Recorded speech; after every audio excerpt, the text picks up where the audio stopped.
Here we're talking about the world we live in, right?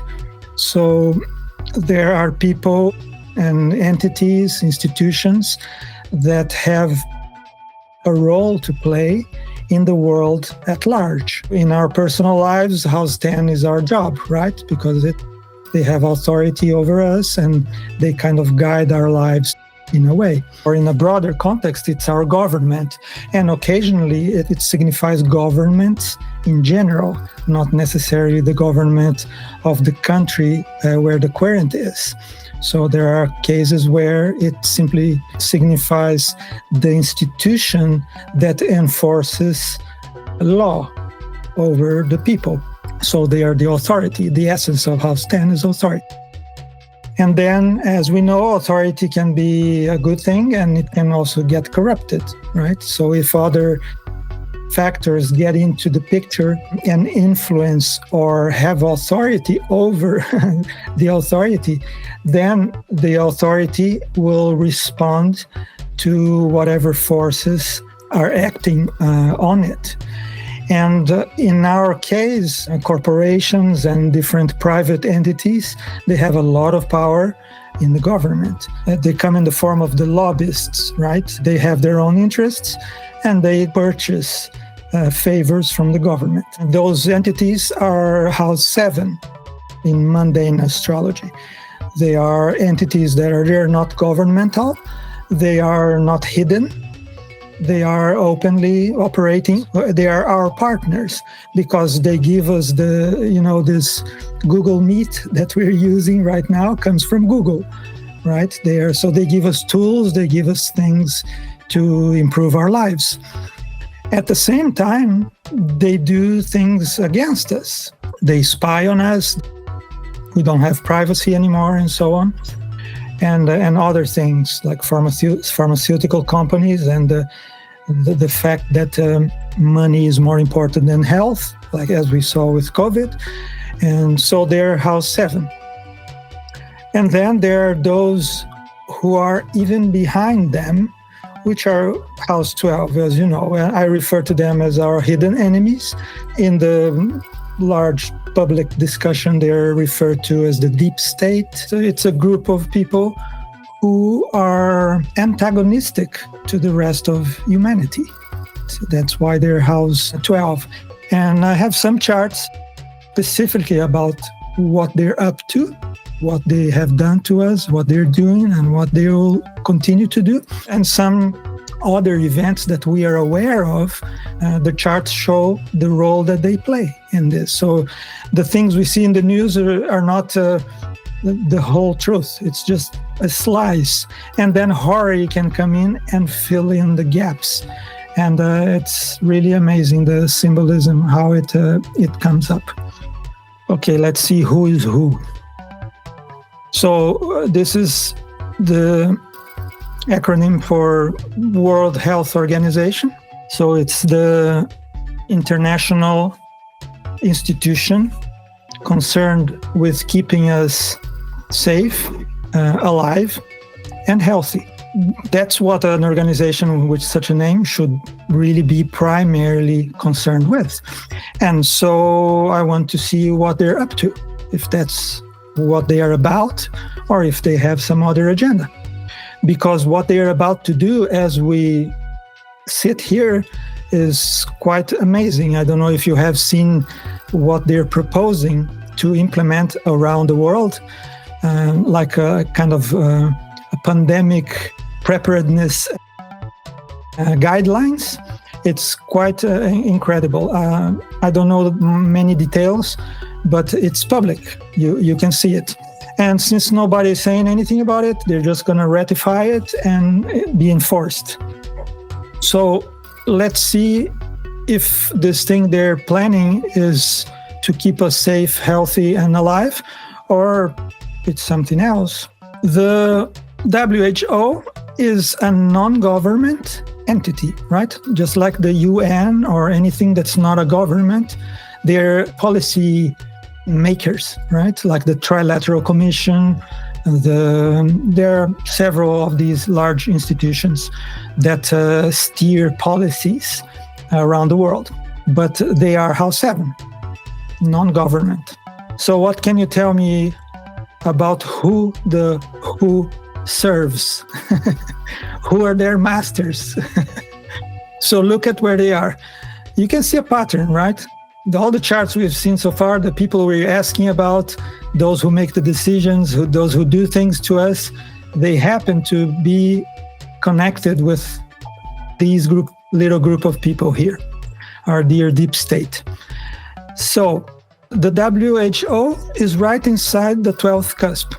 I could stop here and just go on with my life because this answers my question. I want to know who they serve. If their primary aim or goal was to keep us healthy and protect us and so on and all that, they would be here, right? They would be in our house, totally devoted to us, or they would be in some other place in positive reception with us, wanting to help us.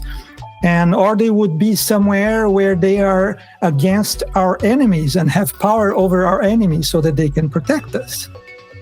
Or they have power over Lord 6, which is power against the pandemic, so that will protect us.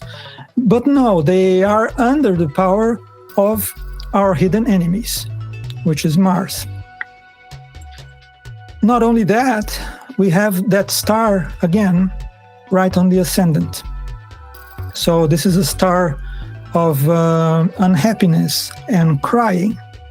Alcyone is connected with blindness as well. It's part of the Pleiades, which is a nebula. So it means that whatever this institution is about, it is about making us cry, not be happy, healthy, and alive and safe. So this is a nasty picture, right? And it's amazing that it has to do with house 12 because nobody has a clue about it. And they're gonna, just like happened with COVID, they're gonna do things with the appearance that they are to help us, but they're just the opposite. They go against us. Venus, as you can see, rules the incepted sign in the 12th. It also rules the 6th. And the 6th is kind of obvious, as I mentioned earlier. It could be simply the pandemics in general or illness in general, which is what the WHO is concerned with, right? But that's kind of stating the obvious. There's something else here that we can interpret it. It's not so obvious. It's the basis for this whole agenda to happen, to be accomplished. It requires it. It requires that it not be obvious. And one part of it we already discussed, right? So we have the WHO here, and it's connected with our hidden enemies. So these guys have an agenda connected to these guys' agenda. That's part of the answer, the main part of the answer. But the chart shows a very interesting counterpart of House 12, which is the psychological counterpart. As we discussed earlier, we saw that Mercury is in station and it's turning retrograde and it's going to go into the sun. We see that this will be a further indication of blindness. It indicates more things I'm going to mention in a minute, but blindness is one of them. So Mercury is very debilitated here. It's turning retrograde. It's peregrine, if I'm not wrong. It's we have Alcyone here. It's in house 12. It's in really bad shape, and it's going to get into combustion. So that means that we won't see what's taking place, what's going to take place. And we don't see what has taken place in the past either. Most people don't know what COVID was about. So this is a very debilitated place for us to be in, right? And so here we have a hidden enemy, which is an external entity to us. And here we have our own debility, our own ignorance. and our own fear, right? Fear is a very important thing because these people are able to do things against us largely because of fear. All right, so we were told to take the vaccine as soon as possible because we were afraid of dying, right? But not because of real death. For some people, yes, for sure. But most of us were just scared because the government and the media told us to be scared, and we complied. So they really play into our fears. And this type of fear, the fear that's imagined, is that's justified mentally, is house 12 fear. It's not fear of house 8.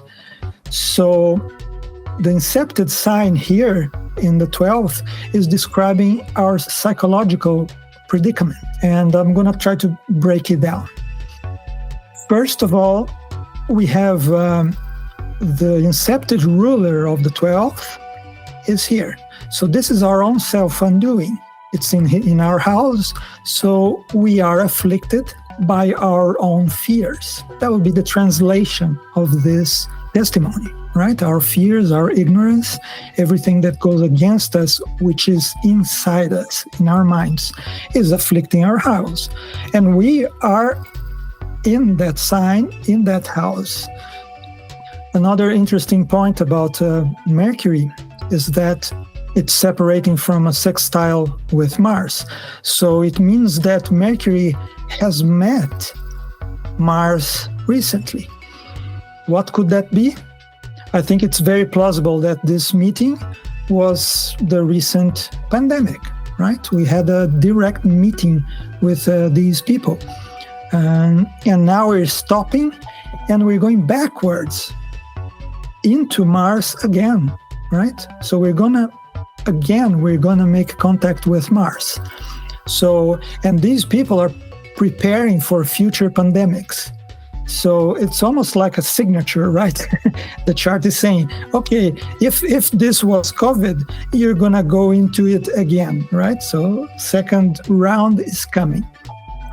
That's my interpretation.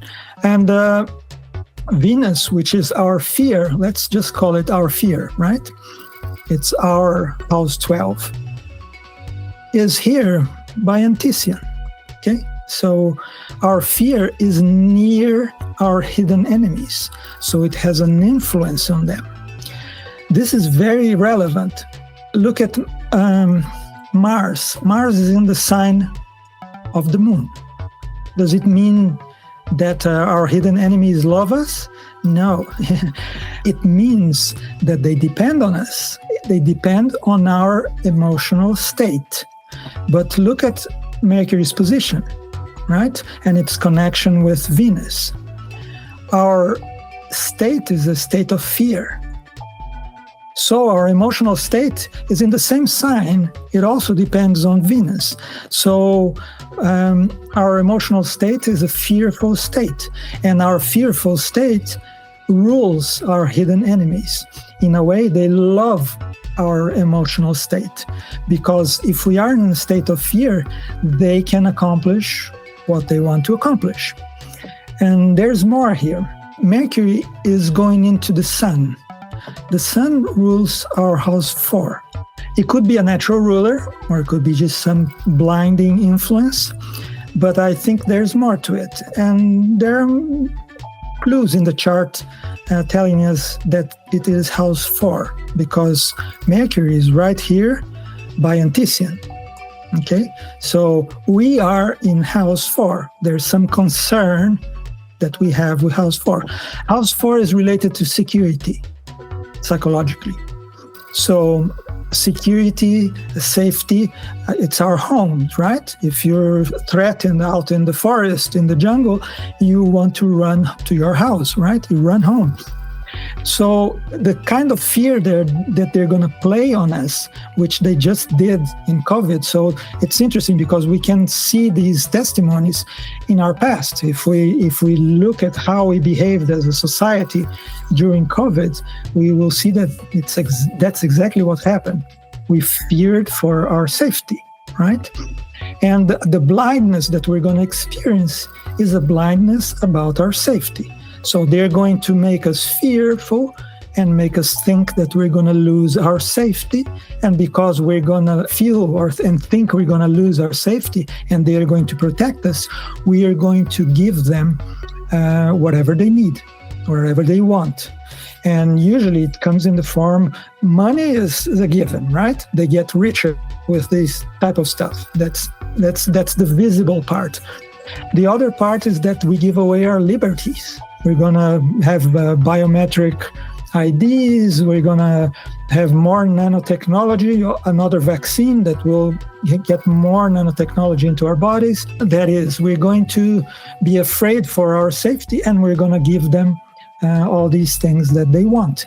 And this is shown very eloquently here by Uranus, right? Both Mercury and the moon are conjunct to Uranus. So we're going to wholeheartedly and whole-mindedly give away our liberties. We're going to split. Something is going to be severed. And we're going to, because we're in house 12 and we're fearful and we're blinded, we're going to do it. We're going to let go of a number of things connected to house 4. And this happened in 9/11 as well, right? We began to take our shoes off when we travel in the airport, and a whole bunch of other things. The Department of Homeland Security began a whole lot of programs to control and monitor the population, the NSA, surveillance, and so on. There's the idea of confining people to their homes, and it happened in COVID, right? Very clearly. If we wanted a testimony of locking people into their houses, Mercury going into combustion of the ruler of house 4 would be a perfect testimony, wouldn't it? So this incepted sign in house 12 is a description of the psychological counterpart to their agenda.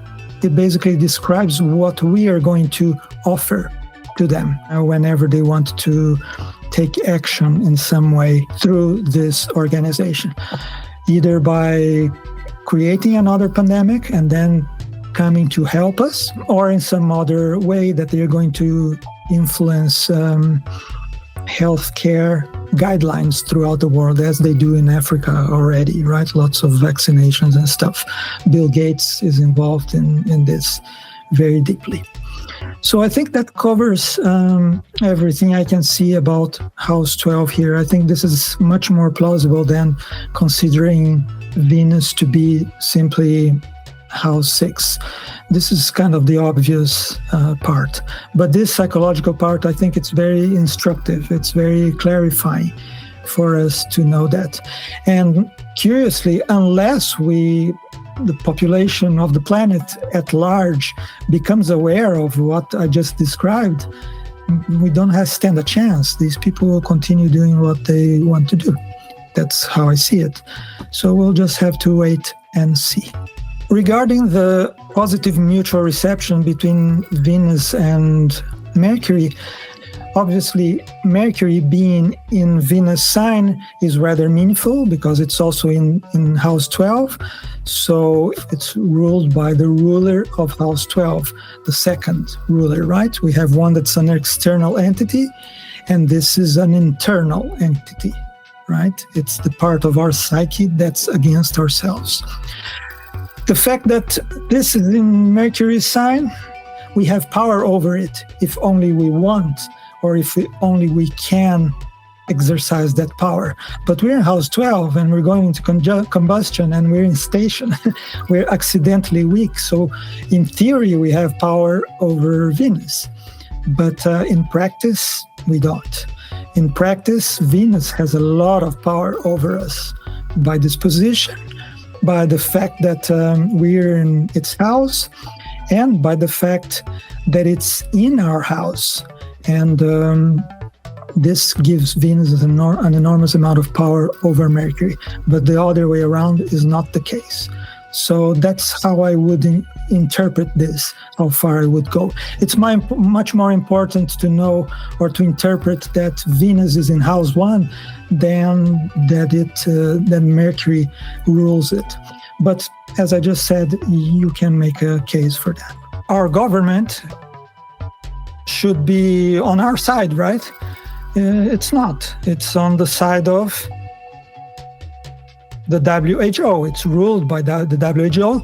So one of the things the WHO is saying, like spelling out on the website, the first thing that appears in the news now is, we're going to let each country exercise their autonomy and decide if they want to implement these guidelines or not, as if that was consideration, right? Of course, they're going to let the countries do that, but the countries are under the power of whatever they say. And whatever they say is under the power of our hidden enemies. So if these people here decide that the countries need to abide to those rules, they will. So that's not a problem. Just like the United States did, or many other countries, with the masks and the vaccine and things like that. They need our cooperation, basically, and we can only cooperate with this because we don't understand or see it. Otherwise, we would come to our senses, right? Hopefully. So they do everything they can to keep House 12 hidden, which is what House 12 is about. Very smart. They're incredibly intelligent people. To complete that, the grimness of this, if Venus is House 6 and Venus is here, right? This is the picture of these people creating a pandemic rather than preparing for it. So they're going to create the problem and then give us the solution, which is what COVID was, right? I have charts about that, and we're not going to look at it today, but that's what COVID was. And just to make a controversial subject even more controversial, the Black Plague in the 14th century was the same thing. It had the same mechanism behind it that COVID did. And apparently they're planning for the next one. But this first testimony here answers the question. I want to know what they're up to. What's their agenda? Really helping us or something else? It's something else. It's really against us. It's not to help us, unfortunately.